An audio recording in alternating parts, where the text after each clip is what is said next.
एजाज साहब, लबनान में cease fire के बाद आज ईरान ने स्ट्रेट ऑफ हॉर्मुज खोलने का ऐलान कर दिया है। अब इंटरेस्टिंग बात यह कि जब सीज फायर का ऐलान किया था डोनाल्ड ट्रंप ने और ईरान की जानिब से, तो वजीर आजम पाकिस्तान शहबाज शरीफ साहब ने अपने ट्वीट में ये कहा था कि जो सीज फायर है वो लेबनान पे भी अप्लाई करता है। और आज हमने ये देखा, जब स्ट्रेट ऑफ हॉर्मुज खोलने का ऐलान ईरान ने किया है तो पाकिस्तान के जो चीफ ऑफ डिफेंस फोर्सेज हैं फील्ड मार्शल आसिम मुनीर, वो ईरान में मौजूद हैं। तो क्या ये कहा जा सकता है कि इन दोनों फरीकैन के दरमियान जो पाकिस्तान ने मीडिएशन का किरदार अदा किया है उसमें हमने कायल किया अमेरिका को कि आप इसराइल को कहें कि वो जंगबंदी करे लेबनान में, और हमने कायल किया ईरान को कि स्ट्रेट ऑफ हॉर्मुज खोलें? क्या ये कहा जा सकता है? बिल्कुल कहा जा सकता है। मैं कुलियन इससे इत्तेफाक करता हूँ। और पाकिस्तान इस वक्त प्रोएक्टिव जो लफ्ज़ है ना, वो वाली डिप्लोमेसी कर रहा है, यानी आगे बढ़कर खुद काम करना। तो अमेरिका की तरफ से ये इसराइल के से मनवा लेना बज़ाते खुद एक कंसेशन थी जो उन्होंने दी, क्योंकि वो भी ये एग्रीमेंट साइन करना चाहते हैं। और ईरान की तरफ से भी बहुत अच्छा किया उन्होंने कि ये अपना हुर्मुज़ को खोलने का इंदिया देकर मेरे ख्याल में उन्होंने भी कंसेशन दी। तो पाकिस्तान के कहने पर दी या खुद उन्होंने तैयार कर लिया, लेकिन दोनों सूरतों में नतीजा एक ही है, वो ये है कि ये एग्रीमेंट इंशाल्लाह होने जा रहा है। दोनों ईरान और अमेरिका दोनों एक तारीख रकम करेंगे, और तारीख रकम होगी पाकिस्तान के अंदर और पाकिस्तान के कहने पर। तो मैं समझता हूँ कि जो इस वक्त पाकिस्तान ने कर दिखाया है, अल्लाह का शुक्र है, एक ऐसा रोशन बाप रकम हो रहा है, और अल्लाह करे वो जल्द अज जल्द ये मौका है कि ये एग्रीमेंट करे, क्योंकि 47 साल की दुश्मनी थी दोनों मुल्कों की, और कभी ऐसा भी नहीं हो सका था कि ये दोनों एक कमरे में भी आमने सामने बैठे हों, और चे जाए कि आज वो एक दूसरे के लिए कंसेशंस देकर एग्रीमेंट करने जा रहे हैं। पाकिस्तान के लिए, आपके लिए, मेरे लिए, मेरे ख्याल में हर एक के लिए, पाकिस्तानी के लिए एक बड़ी खुशी और फ़ख्र की बात है। खालिद चिश्ती साहब, मैं इसलिए भी ये कह रहा हूँ क्योंकि जैसे ही ये ऐलान हुआ ईरान की जानिब से कि हम स्ट्रेट ऑफ हॉर्मुज को खोलने जा रहे हैं, डोनाल्ड ट्रंप सदर हैं अमेरिका के, उन्होंने जो है मल्टीपल ट्वीट्स किए, उसमें उन्होंने शुक्रिया भी अदा किया ईरान का कि कहा कि थैंक यू, आपने ये खोल दिया। साथ साथ उन्होंने पाकिस्तान के वजीर आजम और फील्ड मार्शल आसिम मुनीर का भी शुक्रिया किया। तो इससे तो क्लियरली ये इंडिकेशन है कि पाकिस्तान ने इसमें एक किरदार अदा किया है।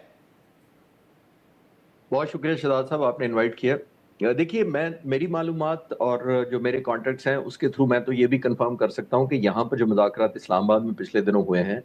वो ऑलमोस्ट नतीजे पर पहुंच गए थे, और ऑलमोस्ट कंसेंसस सारा डेवलप हो गया था। फिर लास्ट मिनट कुछ चीजें अनईजी हो गई, जिसकी वजह से फिर वो उसको पोस्टपोन करना पड़ा, लेकिन वो भी बहुत बड़ी अचीवमेंट थी। स्पेशली मैं मिलिट्री पॉइंट ऑफ व्यू से अर्ज करता चलूँ, जब इस तरह के मुज़ाकरात होते हैं शहजाद साहब, तो एक कूलिंग पीरियड चाहिए होता है। यानी एक सीज फायर अनाउंस करने के बाद कुछ दिन लिए जाते हैं आमतौर, और वो उसकी वजह ये होती है कि दोनों साइड्स अपना नुकसानात देखती हैं, दोनों साइड्स अपनी अपनी एडवांटेजेस देखती हैं, स्ट्रैटेजी को रिव्यू करती हैं, और फिर अपनी ग्राउंड रियलिटी को चेक करके अपनी शराइत तय करती हैं और अपनी नेगोशिएशन का लीवरेज तय करती हैं। इसमें ऑलमोस्ट तीसरे दिन यहाँ मुज़ाकरात शुरू हो गए थे सीज फायर के बाद। तो मैंने उस वक्त भी कहा था कि ये बहुत ज्यादा चैलेंजिंग है कि ये कूलिंग पीरियड नहीं गुजरा अभी तक। दोनों तरफ को अभी यही नहीं पता कि उनके नुकसानात की एक ग्रेविटी क्या है।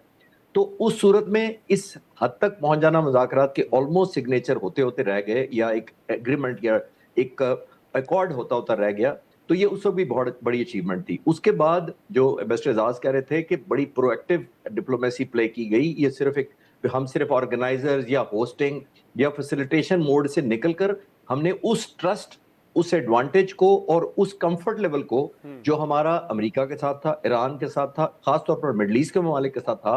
और उन्होंने रेफ्रेन भी किया आपस में हमला अवर होने पे एक दूसरे को, तो उस एडवांटेज को हमने कन्वर्ट किया इनटू वैल्यू। तो ये बहुत बड़ी अचीवमेंट है, ये पाकिस्तानियों के लिए भी। आने वाले वक्तों में हम जितना पिछले मई से लेकर अब तक अल्हम्दुलिल्लाह रेलेवेंट हुए हैं, ये एक न्यू फाउंड रेलेवेंस है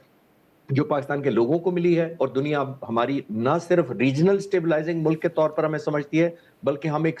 ग्लोबल, एक ऐसे मुल्क के तौर पर जाने जा रहे हैं जो दुनिया में भी अमन के लिए अपना हिस्सा डाल सकती है। सही। एजाज साहब, ये बताइएगा, अब जो स्टिकिंग पॉइंट रह गया है गालिबन वो यही है कि यूरेनियम इनरिचमेंट के हवाले से क्या होगा, स्टॉक पाइल का क्या मुस्तकबिल होगा। और पहले भी इत्तलात आई थी जिसका जिक्र भी खालिद साहब भी कर रहे थे कि जो पाकिस्तान में टॉक्स हुई उसके बाद जो इंटरनेशनल मीडिया ने भी रिपोर्ट किया वो ये था कि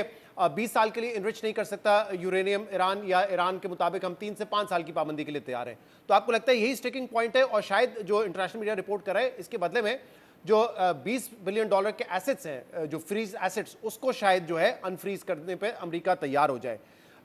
اس کو کیسے دیکھتے ہیں اور آپ کو کیا لگتا ہے کہ کیا ایک کمپریہنسو ڈیل کی طرف جا سکتے ہیں یا انیشلی آپ کو لگتا ہے کہ ایک اگریمنٹ ہوگا انہی نکات کے ارد گرد اور شاید کمپریہنسو ڈیل میں کچھ وقت لگ سکتا ہے؟ کیسے دیکھتے ہیں اس سچویشن کو آپ؟ میں تو سمجھتا ہوں کہ معاملہ اس وقت بالکل تیار ہے ایک کمپریہنسو پیس سیٹلمنٹ کے لیے،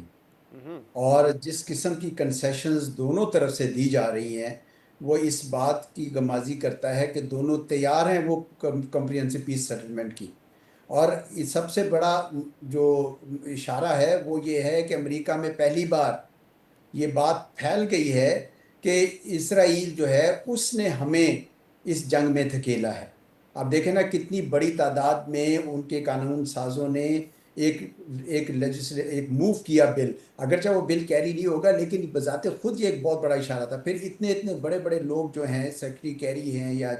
یا ہلری کلنٹن ہیں اور بھی دوسرے لوگ اس کے بارے میں آواز اٹھا رہے ہیں کہ جناب یہ ہماری جنگ نہیں ہے۔ تو گویا اس وقت بالکل ڈونلڈ ٹرمپ صاحب کا پورا سیاسی مستقبل داؤ پہ لگا ہوا ہے۔ وہ چاہتے ہیں کہ کوئی نہ کوئی کمپریہنسو پیس سیٹلمنٹ ہو، اور میں یہ کہہ سکوں کہ میں نے 9 نہیں بلکہ 10 جنگیں جو ہیں رکوائی ہیں۔ اور اسی طرح ایران کا بھی اتنا زیادہ نقصان ہو چکا ہے کہ ایران بھی بالکل میرے خیال میں تیار ہے۔ پہلے بڑی بات اٹھائی گئی کہ جناب ان کے درمیان آپس میں ان کی IRGC کسی اور اس پہ ہے، پیج پہ ہے، اور سیاسی قیادت اور پہ پیج پہ ہے، اور ہمارے جو فیلڈ مارشل گئے ہیں وہ صرف ان سے مل رہے ہیں۔ وہ سب کی سب جو ہیں وہ قیاس آرائیاں جو ہیں وہ دم توڑ رہی ہیں۔ مجھے یقین ہے کہ نیوکلیر ایشوز کے اوپر بھی اسی اسپرٹ میں یہ کوئی نہ کوئی ایگریمنٹ کریں گے۔ اب مجھے ایگزیکٹلی اندازہ نہیں ہے کہ بھئی وہ ایران کون سی کنسیشن دے گا، 5 سال سے 10 سال پہ جائے گا، 10 سے 20 پہ جائے گا، کیا اس کا جو یورینیم ہے وہ پاکستان کے حوالے کرے گا، روس کے حوالے کرے گا، امریکہ کے حوالے کرے گا۔ ہمیں یہ بھی پوری طرح اندازہ نہیں کہ جو امریکہ کا کوئی پروکو ہے کیا وہ صرف انفریزنگ آف ایسٹس ہیں $20 بلین کے، یا اس کے ساتھ اکنامک سینکشنز بھی مکمل طور پر اٹھا دی جائیں گی۔ یہ وہ نکات ہیں جس پہ یقیناً اس وقت پاکستانی میڈیٹرز بھی بالکل کام کر رہے ہوں گے، اور جیسے یہ آخری نقطہ رہ گیا ہے، جیسے یہ طے ہوتا ہے تو مجھے یقین ہے کہ اسلام آباد میں یا سنڈے کو یا منڈے کو کوئی نہ کوئی دوبارہ مذاکرات کی میز سج جائے گی۔ خالد صاحب آپ فرمائیے گا، پتہ نہیں ہم ایک محدود ڈیل کی طرف جاتے ہیں یا جیسے اعزاز صاحب کہہ رہے ہیں کہ گراؤنڈ تیار لگتا ہے کمپریہنسو ڈیل کے لیے، اور اگر ایسا ہو جائے تو شاید اس خطے کے لیے بہت اچھا ہوگا، لیکن پھر بھی جہاں ہم اوبویسلی اس چیز کو تھوڑا سا سیلیبریٹ کر رہے ہیں اور خوشی کا اظہار کر رہے ہیں کہ معاملہ ایک جو ہے وہ استحکام کی طرف جا رہا ہے، وہیں پہ آپ کو لگتا ہے کہ ابھی بھی کچھ ایسے پوائنٹس یا کچھ ایسے اسپوائلرز ہو سکتے ہیں جو کہ سارے معاملے کو ابھی بھی خراب کر سکتے ہیں؟ سو اوبویسلی پاکستان نے جہاں اتنا امپورٹنٹ رول پلے کیا ہے میڈیٹر کا، ہم بھی اپنے ٹوز پر ہوں گے، اور اوبویسلی وی آل نو کہ بہت سارے ممالک جو ہیں شاید وہ اس کو نہ ہولڈ کریں، جیسے اسرائیل کے معاملے میں کہا جاتا ہے کہ ان کا جو بھی پیس ڈیل ہو وہ بڑی فریجائل پیس ڈیل ہوتی ہے ہمیشہ۔ جی، ٹریک ریکارڈ تو یہی کہتا ہے کہ 1992 اور 95 کے درمیان آپ کو یاد ہوگا اوسلو ایگریمنٹ ہوا تھا، یاسر عرفات اور اسرائیل اور امریکہ نے کروایا تھا،